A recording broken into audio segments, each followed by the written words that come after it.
Hey guys, first of all, sorry for the noise because just now they started to make some things outside, so it's noisy, but whatever. I'm going to do another review of two LGBT centric movies, to be honest, gay movies between men.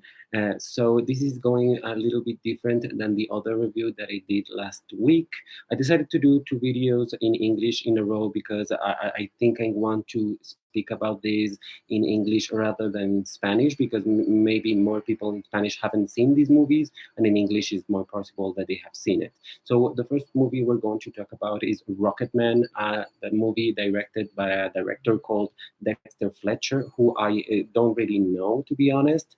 And this movie is a musical based mostly a musical based on the life of Elton John, the big English star of, pop star, if you will, or music star, or whatever you call it. I have to be honest, I'm not, first of all, I'm not a music fan. So that's, a thing. And then I don't really know the Elton John's musicography or history or whatever you can call it. I don't really know his songs, the name of his songs. I mean, I have heard some of them, of course, over the years, but I don't really know everything that has to be said about Elton John. So when you see a movie about a public figure, let's say, you want to the movie to illustrate you about who they are and how they came to be who they are as a public person. And of course, this movie kind of relies on that in a little bit of the movie. I mean, they tell you when he was a kid and he learned music and how he discovered music and his talent for it and so on. But to be honest, they really rush the movie into the greatest hits and into what we see in every single movie about an artist, and it's his addictions. Basically, there's always addictions.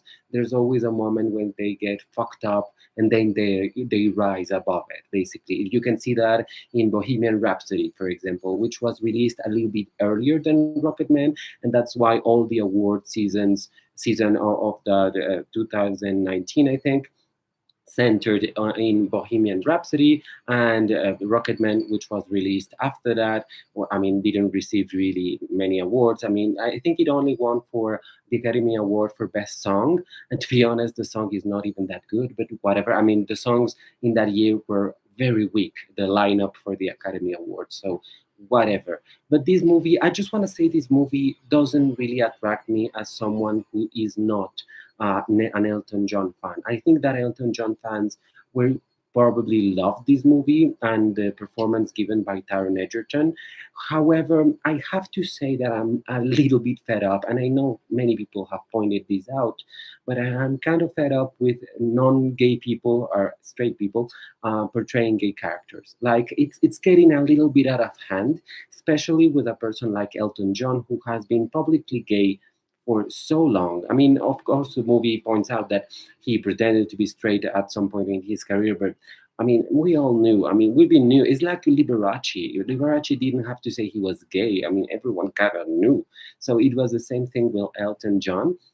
And I would have loved this to be an opportunity to give a new gay actor the opportunity to shine in a movie, or maybe an actor that has been in Hollywood around in minor roles forever. But no, they give this to Taron Egerton, who was doing some movies, some action movies, and apparently that drove them to hire him. And of course, he's a very talented actor. I'm not saying that Taron Egerton is not a great actor, but he's a little bit too over the top. And to be honest, you might say, "Oh, that's Elton John. That's him portraying Elton John, who is an over the top personality." Yeah, sometimes, not always. I mean, I think you cannot be at 100% every point of the movie. It doesn't make any sense. That's a little bit too much. I mean, you have to know how to handle the dramatic aspects and even the comedic aspects of the movie. I don't know if Taron Egerton actually nails them. And he won a Golden Globe Award for this movie, and I'm like, how? I mean, why? It's not. I mean, he's not awful, but he's not great. And I have to say something that really pisses me off about this movie, and that's why I mentioned that he's not gay, the actor. because Taron Egerton is a straight actor, just so you know. And actually, Richard Madden, who portrays someone that was his agent and then he was his lover too, or a mix of both. Richard Madden is also a straight actor, and they have a sex scene. This is the lamest, most pathetic gay love scene, sex scene, if you will, I have ever seen. I mean, it's so bad. It's so laughable, to be honest. If you are a gay man watching this movie, watching that scene, you will howl at how funny that is. I mean, no two gay men have sex like that. I mean, it's so stupid. I mean, it looks stupid. I don't know how someone. I mean, normally there's an intimacy supervisor in movies when there's a gay sex scene. I mean, not a gay sex scene, a sex scene, any sex scene. And I don't know if there wasn't one in this movie, but they should have told like gay men don't have sex like that. I mean, it's too awkward. It's too weird. It's too like how you imagine that a gay man would have sex. That's the image. And besides that, I mean, I think it's too over the top. I mean, I think the movie's too tries to do a lot of things and they don't finish any of those things at all at the end of the movie. You know what happens way before it happens. His mother hated him. His father hated him. He was an alcoholic. Was a drug addict. He says it even at the beginning of the movie. So by the end, you're like, yeah, and they don't really say anything else in the movie. So I just thought I just think it was a failed attempt at doing a musical based on Elton John without even talking about Elton John after the 80s, which is kind of weird. There's two images at the end of the movie, and that is all. And the final scene, the final sequence is like a recreation of a video he made, and it doesn't make any sense. I mean, the song is great. I love that's my favorite Elton John song, and I actually know that song. But that's it. That's it. That's the only thing that makes sense about that scene and about the movie. I mean, I don't. I didn't. I wasn't attracted at this movie for shit, and it's 2 hours long, a little bit longer. And I thought it should have been like an hour and a half. To be honest, it doesn't make any sense. It wasn't good. I didn't like it. And if you want, I mean, between this and Bohemian Rhapsody, just watch Bohemian Rhapsody. To be honest, it's a little bit better than this one. The other movie I review today is called Great Freedom, and this movie, sorry, is from Austria, but it's set actually in Germany. And this movie was released last year. It was shortlisted for the Academy Awards in the Best International Film category. This film tells the story of a prisoner, a man that has been imprisoned a lot in Germany, and he's imprisoned right after the Second World War because he is gay. He was gay. It was illegal to be gay in Germany back then under something called the Paragraph 175, which stipulated that any interaction between two men, a sexual interaction, of course, should be considered for jail, basically, and not life imprisonment, but imprisonment. So they put him in jail like a year, 2 years at a time, and he always came back because he was gay and he was looking for sex in public places, and the police, of course, was on top of that, all the time. So he ended up in jail every single time, and in jail, and before that, he makes acquaintances and he knows some men, and he falls in love with some of the men that he meets in jail and before that, and that's basically the film. And there's this narrative that he meets this murderer, basically, in jail, who's apparently straight. And guess what happens at the end of the movie? Of course, he's not really that straight. He's kind of bisexual because they have sex and they kind of fall in love, but it's not really well told. To be honest, it doesn't make much sense. And this is going to be a short review because what I think about this movie is that it tells the story of a very important, very tragic thing in that happened in Germany, in Europe, and after World War II, and is Paragraph 175, which was established way before the Second World War. It was getting worse because of the Nazis, of course, and all the Nazis rounded up the gay men and put them in concentration camps. And when those men were released from concentration camps, they were sent straight to the prisons because they haven't hadn't finished their sentence. Apparently, concentration camp is not finishing your sentence or whatever.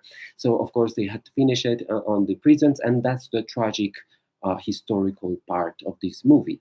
However, the movie doesn't really talk about it that much. I mean, they do and they don't. I mean, at times, but I would have loved to see a really hands-on perspective of what it was like. I mean, the movie should have begun earlier in the concentration camp and show the transition into the prisons, because I have heard, and there's a documentary even about paragraph 175, which states how awful, I mean, awful is not the correct word, were the conditions for gay men in the concentration camps. Some of them were even eaten by dogs alive. So it was horrible, horrible. And in this movie kind of glosses over that because they never really address his past, the protagonist's past in the concentration camps. He's a person that is damaged. He's a person that, he's destroyed by his experiences. And however, we don't see that in the movie. We see like a broken person, but we don't know how and why he is broken, and the significances of his interactions with the other people that are there and other gay men are like, I mean, we get his connections are feeble but very strong and very passionate, but we don't know why. And I think showing what happened in the concentration camps to gay men would have put that really in our brains, let's say. And all these thing about him falling in love with a straight guy that happens to be bisexual because obviously, I mean, it doesn't make any sense. It doesn't really make the film stronger. It doesn't make any sense. I mean, the final scene of the movie is just stupid. It doesn't make any sense. So I didn't really like that. I think that you should have a really great closure to a film if you really want to bring the discussion home, if you will. But this movie doesn't have that, and I'm so sad because the actors are so good and the setting is very well done, and the screenplay is not that bad, to be honest, but it really lacks the strength a movie like this should have. And again, the sex scenes in this movie, there's a couple that are really good and really graphic, to be honest. They're really well done, but others are like what is this, what is this imagination thing that you're doing? Because again, I think, I'm not really sure that at least one of these characters, of these actors, is actually straight. So again, they don't really know how to handle themselves in a movie like this. And this is comparable to the movies that I reviewed last week. In the last week movies, I really felt that the actors embodied their characters, because they might be bisexual or gay, so they know how a gay person, an LGBT person would be in those situations. In these two movies that I reviewed today, they don't really see. I don't really see that connection. And you might be the greatest actor ever, but you will always lack something if you don't really have that connection with your character. So I mean, yes, any actor can play any character in theory, but you really have to immerse yourself in your character and really know what it means to be that person. And these two movies, I think that there's a disconnection there, and there's of course a disconnection with history, with what happened. I'm not saying that every movie has to reflect history word by word, but I think this is too big of a thing to ignore, basically. So it bothered me. So I kind of liked it, but mostly I didn't. I mean, I think there are many more, so many better movies, LGBT movies, are in the world. So than these two, to be honest. And that is my review for these two movies. Please, thank you for. But please comment down below whatever you thought about these two movies, if you have seen them, or about this video, and of course, like this video and all that jazz. Thank you so much for watching, and I hope you have a great day or a great night or whatever it is where you're from. Thank you so much. Goodbye.